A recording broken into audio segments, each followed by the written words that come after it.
Hey guys, welcome to another episode of Street Photography Shots Explained. So today I'm going to go ahead and talk about two of my street photography shots, as well as talk about a friend's photography shot that I ended up getting permission from her to actually talk about this shot.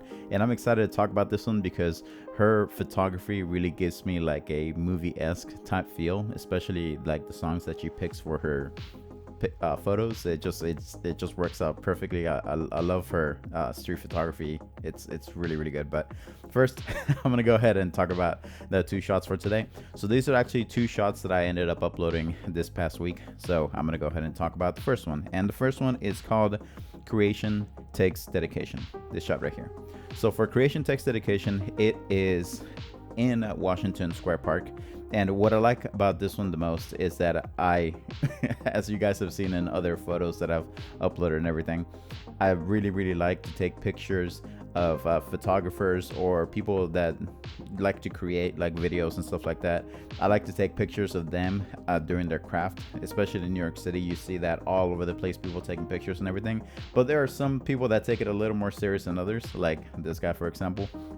I wanted to take a picture of him right next to his equipment. So he has a Ronin, I believe that's what it is, a gimbal set up with a camera. That might be a DSLR. It actually looks pretty big, but he got there pretty early because I was there pretty early at Washington Square Park doing street photography and everything. And it takes dedication to carry something that heavy in that backpack. That backpack isn't that big, so you know for a fact that he's feeling that weight. So just the fact that he's going around and he's recording video, I'm guessing, of people. If you've never been to Washington Square Park in New York City, a lot of people there end up performing instruments and everything, and they show their art, and they try to sell their art and stuff like that. It's just a really artistic type of park, especially in the middle times of the day. It starts slowly in the morning, but then it builds up, and by the afternoon there's a whole bunch of people there. But basically, I'm thinking that he went there to record some artists and maybe, or he knows somebody, he's making a video for them or whatnot. But I just wanted to catch him in a certain pose. So I actually stood there for like 5 minutes waiting for him to move around and like try to capture like a certain pose with just capturing a pose of what he was doing. And unfortunately, he never actually went for his camera. I think he was waiting for something specific. So I actually ended up taking a picture of him holding his hands together like this and like looking in another direction, kind of like looking.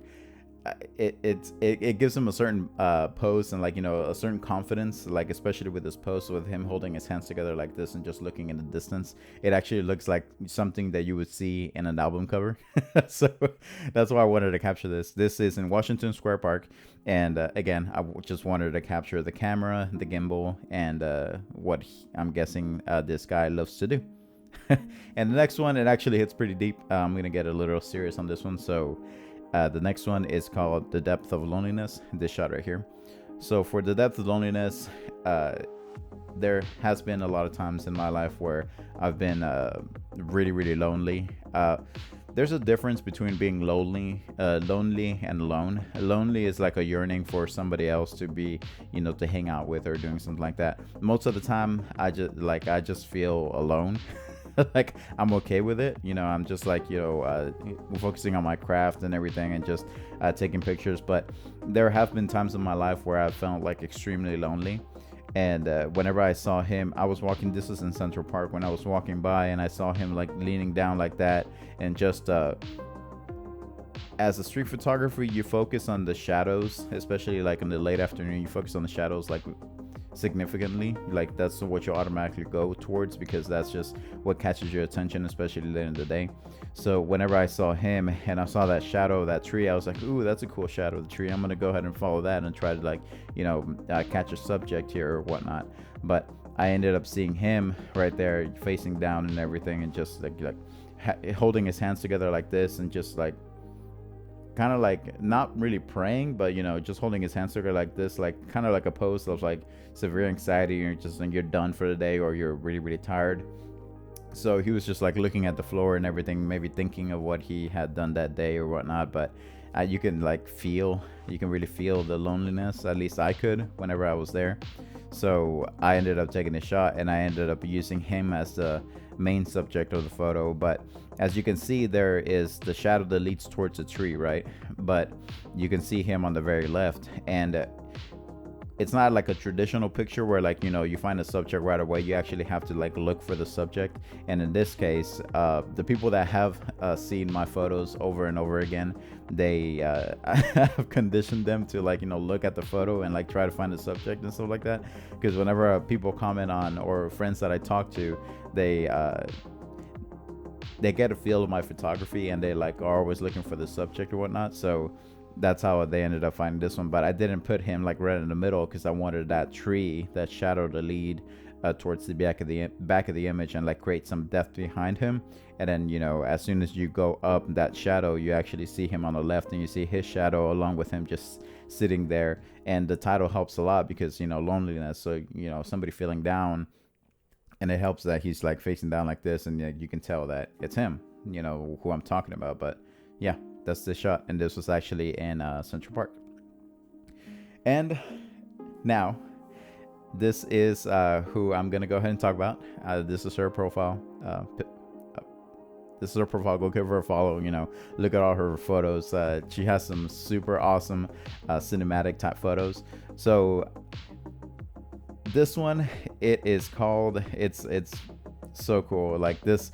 Okay, so whenever I went to Hamburg, there is this. I have to look up the name. It's called Elbphilharmonie. It's this building right here. So it's a huge building, right?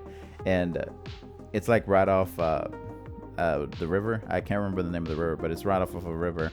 And basically, it's like a beautiful, beautiful classical building. Like they play classical music and stuff like that, like classical concerts. It's just a like as soon as you see it, you're like, oh wow, that stands out compared to everything else around it. So she ended up taking this shot right here. So this shot is so good. So this is the shot of the building along with those like rays of like I'm thinking late afternoon, because what I like to do is that whenever I talk about somebody's photos, I don't tell them exactly what photo I'm going to talk about, so I don't get any information ahead of time of what they were trying to say, or you know what she called it light up, but that's the only information I got from it.